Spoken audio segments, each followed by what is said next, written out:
Hey everybody, Lydia Fiedler here for Picket Studios, and I'm making a beautiful mixed media card for you today.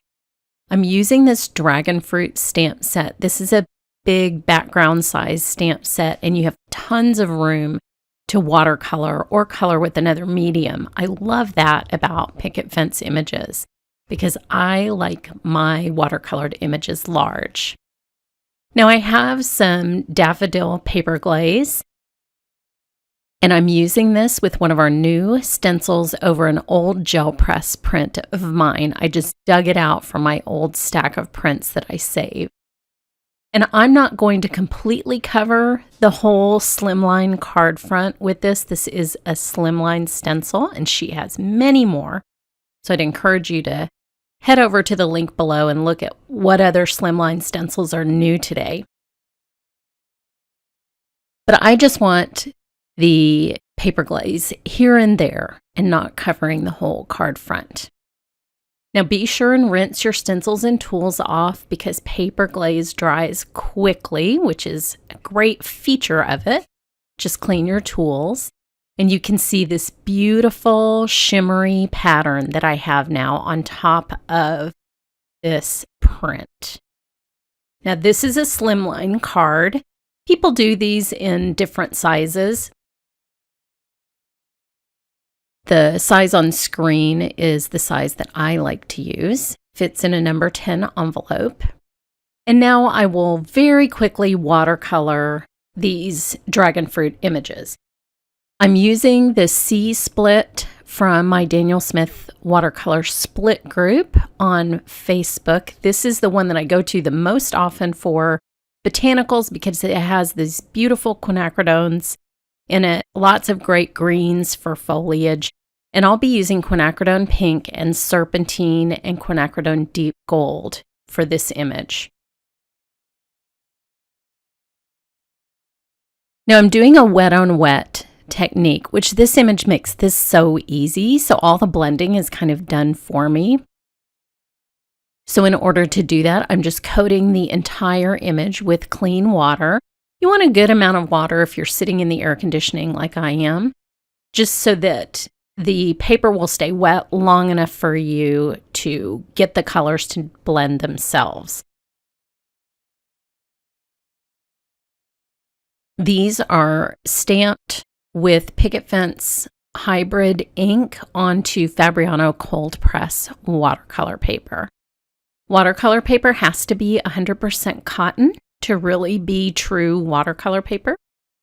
And you'll find that that makes a huge difference when you are painting.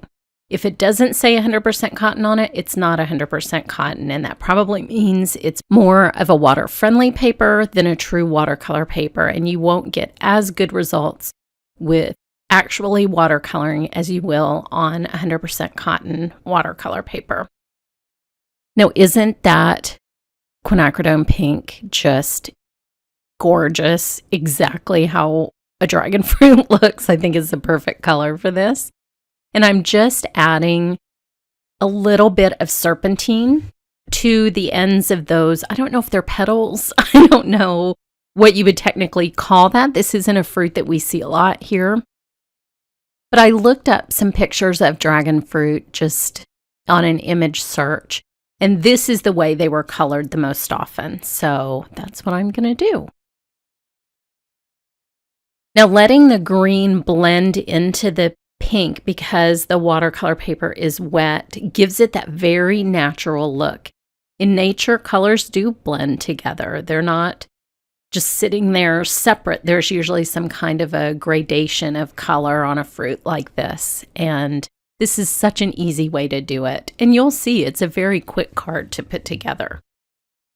Now I switched to a smaller brush for these little points, but I did want to tell you if you are cutting out an image, let's say you have a little white border around it like I do here, and you go past that border with watercolor, which can happen because if you put the clean water down first and you get a little water outside the line, the paint is going to be attracted to that wet paper. But a white gel pen is your friend. just go over the little edge with a white gel pen and it's going to be fine. So that is beautiful, quick, easy to color. Now the inside of a dragon fruit is white, so I don't need to put anything on the inside. I'm just going to get the skin around the outside wet so that I can do a little blending there. One of the pictures that I looked at of a dragon fruit showed that little notch at the top, like where you would think the stem would be, to have kind of a gold color. So that's where I'm adding the quinacridone gold. Otherwise, this is a simple 2-color watercolor. If you wanted to add some deeper, darker colors on the outside of that dragon fruit, I would recommend a dark purple from the Daniel Smith line, like quinacridone purple or imperial purple, both of which I love, and they're both very harmonious with the quinacridone pink. Now I'm leaving myself some space to blend in a little bit of the green. I did look at pictures of the fruit that were cut open. I just find that so helpful if you want to do a realistic coloring job. I do that. Then sometimes I just freak out and I paint pumpkins blue. So there's a little bit of both of that happening in my world. But I decided to stick with realism for this because it's such a shockingly beautiful plant and fruit. I mean, it's so, so pretty in real life. I'm glad that they taste good too because it really is beautiful. And seeing that pink color really reminded me of our prickly pears because when our prickly pears are ripe, they're almost this exact same color scheme. So now I'll go in with a little bit of that gold in that little stem portion of the image. And that makes sense that that would be different because if that's where you're pulling it off the plant, then it will dry.